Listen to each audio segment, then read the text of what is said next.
1,00,000 మంది శివభక్తులతో కలిసి మహారుద్రాక్ష పూజలో పాల్గొనండి. వెంటనే కాల్ చేసి మీ పేరును నమోదు చేసుకోండి.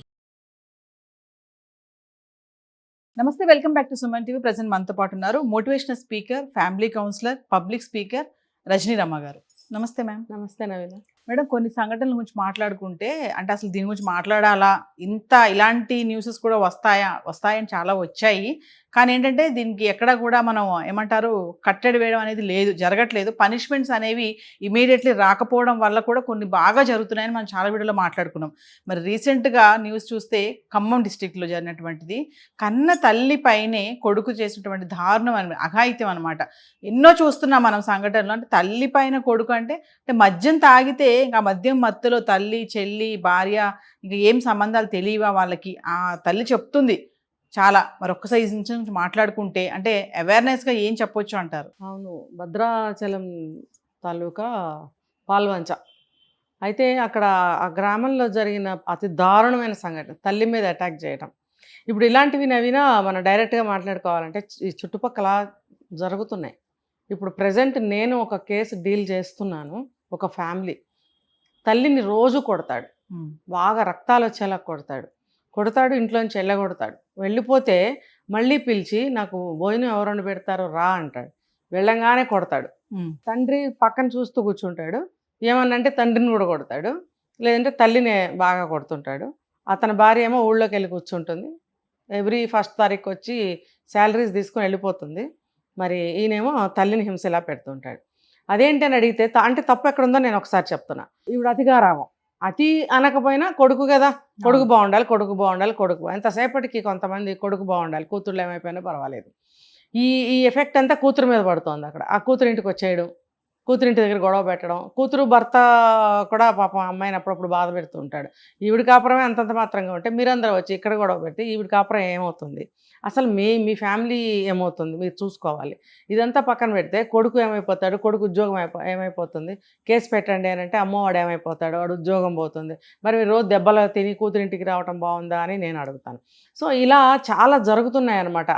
దానికి ఒక ఎండ్ అనేది తీసుకోలేకపోతున్నారు, తెగించలేకపోతున్నారు. పంచాయతీ పెట్టి నలుగురితో గట్టిగా మాట్లాడించటమా, పోలీస్ కేసు పెట్టడమా, తల్లిదండ్రులుగా వీళ్లే కొంచెం గట్టిగా మాట్లాడటమా, ఇవేమీ లేవు. ఆస్తిపాస్తులన్నీ లాక్కుని రోజు కొట్టడం, ఇది ఎక్కడ దారుణం, ఇది ఎంత అన్యాయం. ఇప్పుడు ఈ తల్లిని చూసుకుంటే పాల్వంచలో ఏకంగా రేప్ చేయబోతున్నాడు. అంటే ఏంటంటే భోజేషు మాత తల్లి అన్నం పెట్టి కన్న తల్లి 9 మాసాలు మోసి కని పాలిచ్చి ముడిగడిగి మూతి కడిగి నీకు కడుపు చూసి ఇంతవాడిని చేసి నువ్వు చదువుకుంటానంటే చదివించి, చదువుకోకపోయినా నీకు గారాబం చేసి ముద్దు చేసి నిన్ను ఎంతో ప్రేమగా చూసుకుంటున్న తల్లి మీద నువ్వు రేప్ చేయడానికి దిగజారేవంటే ఆవిడ నీకు అవసరాలు తీర్చే ఒక సాధనంలాగా మాత్రమే నీకు కనిపిస్తుంది అని నిరూపణ అవుతుంది. ఇక్కడ తల్లి అనే భావన ఎక్కడన్నా కనపడుతుందా అతనికి? ఎంతసేపు అవసరాలు తీర్చే ఒక సాధనంగానే చూశాడని నాకు అనిపిస్తుంది. ఇలా ప్రవర్తన కొంతకాలంగా మారుతుంది, వీడు ఇలా తయారవుతున్నాడు అని అన్నప్పుడు వీళ్ళు కూడా గట్టి యాక్షన్ తీసుకోవాలి. నువ్వు బ్రతుకు అని చెప్పి పంపించాలి బయటికి. మంచితనం మీదే, మీరేం కొట్లాడద్దు, వేరే యుద్ధాలు ఏం చేయొద్దు, శత్రుత్వాలు ఏం పెంచుకోవద్దు. తండ్రి కూడా ఉన్నాడు అక్కడ, మీరు గమనిస్తే. మేబీ ఆటో తండ్రిదేనేమో, డ్రైవింగ్ సీట్లో కూర్చున్నాడు. నువ్వు తండ్రివే అంటే నిదానంగా అవునని చెప్తున్నాడు. కానీ ఇంత ఘటన జరిగింది అని ఏమాత్రం అతను సీరియస్గా మాట్లాడటం లేదు. నేను చెప్పిన కేసులో కూడా తండ్రి సైలెంట్గా కూర్చున్నాడు. అంటే ఏంటి, నేను బాగానే ఉన్నాను పర్వాలేదు అనుకుంటున్నారా తండ్రులు? దీనికి వెనక ఇంకో సంగతి చెప్తే, గతంలో వీళ్ళు కూడా తాగొచ్చి భార్యని కొట్టడం వల్లనే ఈ కొడుకులు కూడా ఈ రకంగా తయారయ్యి ఎంత చదువుకుని ఎంత 1,50,000 జీతం అట అబ్బాయికి. నేను చెప్పిన కేసు ఒక సాఫ్ట్వేర్ ఇంజనీరు, ఏ చిన్న చితక ఏం కాదు. మరి ఆ కోడలు కూడా చదువుకుంది, మరి మన ఇన్స్టాలో రీల్స్ కూడా చేస్తుంది. ఆవిడ చేస్తూ ఆ కొడుకు కోడలు ఈ రకంగా ఆవిడ చేయటం ఏంటి చెప్పండి? ఎంత అమానుషం అనాలా, దారుణం అనాలా, హింస అనాలా, ఏ పేరు పెట్టాలి? ఏ పేరు పెట్టినా దీనికి సరిపోదు. ఏంటనంటే ఆ తండ్రి ఏం చేశాడో చూస్తూ పెరిగాడు కాబట్టి పెద్ద అయ్యాక వాడు కూడా పని చేస్తున్నాడు. బ్యాక్గ్రౌండ్ కూడా కొంత కారణం అవుతుంది దీనికి. తర్వాత ఈ బ్యాక్గ్రౌండ్ ఎటువంటిదైనా సరే ఒక మనిషి అనేవాడు తల్లిని తల్లిగానే చూస్తున్నాడు అసలు సమాజంలో. అటువంటి పరిస్థితుల్లో వీడు ఇలా ప్రవర్తించడం అనేది ఒక సపరేట్ కేసు అనమాట. వీడిని ఏం చేయాలి? ఆ తల్లి ఏం చెప్తుంది, నేను యాసిడ్ పోసి చంపేస్తాను, పెట్రోల్ పోసి చంపేస్తాను, మీరు కానీ ఏమైనా చేయకపోతే, వాడు బతుకుంటే నేను బతికుండను అని అంటున్నప్పుడు అది నిజం అనిపిస్తుంది. ఇప్పుడు నేను ప్రతి వీడియోలో చెప్తాను నవీన, పిల్లల్ని కన్నాము పెంచాము అని అంటే అది మనకి ఉపయోగపడాలి, తనకి తాను ఉపయోగపడాలి, సొసైటీకి కూడా ఒక మంచి సిటిజన్ని మనం అందించగలిగినప్పుడే పిల్లల్ని కనండి. కన్న తర్వాత ఆ రకంగా పెంచండి అని నేను మొత్తుకుంటున్నా ప్రతిసారి. అంటే అది ఇప్పుడు మనం ఈ మధ్య స్టార్ట్ చేసాం అనుకుందాం. ఇది ఆవిడ ఒక 25 ఏళ్ల నుంచి అతనితో పడుతుంది అని అనుకుంటే పుట్టిన దగ్గర నుంచి, మరి ఆవిడ ఎటువంటి పెంపకం పెంచి ఉండాలి అర్థం చేసుకోండి. ఇది ఒక ఉదాహరణ ఇప్పుడున్న తల్లులందరికీ కూడా. మన స్థాయి ఎటువంటిదైనా, ఉన్నవాళ్ళమైనా లేని వాళ్ళమైనా సరే, తల్లి అనేది, తండ్రి అనేవాడు ఎలా పెంచాలి, పిల్లల ముందు ఎలా ఉండాలి అనేది చెప్పకనే చెప్తున్నట్టుంది కదా, మనకు తెలుస్తుంది కదా. మరి ఇప్పుడు తెలుసుకోవాలి తల్లిదండ్రులు పిల్లల ముందు ఎలా ఉండాలి. ఇంకా ఇది పక్కన పెడితే ఎంతసేపు తల్లిదండ్రులనే అంటారా, ఇప్పుడు ఒక ఆడపిల్లకి ఏమైనా అయిందంటే ఆడపిల్లనే అంటారా అని అంటే ఫస్ట్ ఆఫ్ ఆల్ మనం ఇది చెప్పుకుంటాం. తర్వాత ఏంటంటే వాడు ఒక మృగంలాగా ప్రవర్తిస్తున్నాడు. మృగంలాగా ప్రవర్తించి ఉచ్చం నీచం మర్చిపోయి దిగజారిపోయి తల్లి మీద అటాక్ చేస్తున్నాడు. అంటే మద్యం మత్తులో ఏం తెలియటం లేదు, ఏమీ తెలియటం లేదు. వాడు గంజాయి కూడా తీసుకుంటాడట. ఆ ఊళ్ళో గంజాయి తీసుకునే వాళ్ళు చాలా మంది ఉన్నారు. మీరు గనక అనుమతిస్తే, మీరు గనక సహకరిస్తే నేను ఆ స్పాట్స్ అన్ని చూపిస్తానని చెప్పి అతను ఒక అబ్బాయి చెప్తున్నాడు. అక్కడ ఎవిడెన్స్ చెప్తున్నాడు. అతను మేబీ ఆ చెల్లెలు కొడుకు ఎవరో ఒక అతను చెప్తున్నాడు. అతనికి కూడా కాలుకి దెబ్బలు తగిలినాయి, కాలుకి ఏదో కట్టుకుంటున్నాడు ఆవిడని సేవ్ చేసే క్రమంలో. ఆవిడకి కన్ను ఉబ్బిపోయి ముక్కులోంచి రక్తం వచ్చేసి కన్ను కనబడటం లేదు, వీపంతా కొట్టాడు, రక్కాడు, కొరికాడట. ఆడు మనిషి రాక్షసుడు అండి వాడు. రాక్షసుడిని ఇప్పుడు ఉన్నారు మన పురాణాల్లో కూడా రాక్షసులు ఉన్నారు. రాక్షసుల్ని కన్నది కూడా ఒక స్త్రీమూర్తే, ఒక మంచి స్త్రీమూర్తి, రాక్షసాంశలో పుట్టిన వాళ్ళు ఉంటారు. అట్లాంటి వాళ్ళు ఇలా ప్రవర్తిస్తారనమాట. ఇప్పుడు పుట్టినప్పుడు ఏ తల్లి అయినా సరే చెడ్డగా పెంచదు, కాకపోతే గారాబం పెరిగి పెరిగి పెరిగి వాడు ఇలా తయారవుతాడు. దీనికి సొసైటీ కూడా కొంత కారణం.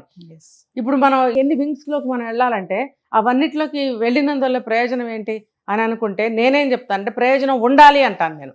ఇప్పుడు ఒక ప్రభుత్వాన్ని తీసుకున్నా, ఒక సొసైటీని తీసుకున్నా, ఒక కుటుంబాన్ని తీసుకున్నా, ఇవన్నీ కూడా ఒక మనిషి నాశనం అవడానికి ఖచ్చితంగా ఒక సోర్సెస్ అన్నమాట ఇవన్నీ కూడా.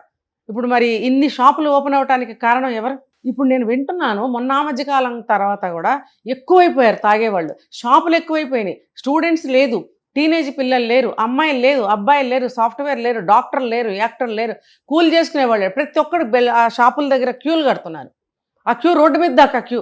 ఎంత ఆశ్చర్యకరంగా ఉందంటే నాకు, అంటే మన సమాజాన్ని, మన రాష్ట్రాన్ని, మన ప్రభుత్వాన్ని, మన కుటుంబాన్ని, మన సొసైటీని మన చేతులతో మనమే సర్వనాశనం చేస్తున్నాము. మరి దేనికోసం అది ఆలోచించాలి కదా. అవి మూసేస్తేనో లేకపోతే లైసెన్స్ ఉన్న వాళ్ళకి ఇవ్వటమో ఏదో ఒకటి చేసుకోవాలి వాళ్ళు. దీని గురించి నేను అంత డీప్గా నేను మాట్లాడలేను. వాళ్ళు ఏదన్నా ఒక కంట్రోల్ అనేది చేసినట్టయితే ఇలాంటి ఘటనలు తగ్గుతాయి. తల్లి మీద అఘాయిత్యం ఏంటండి?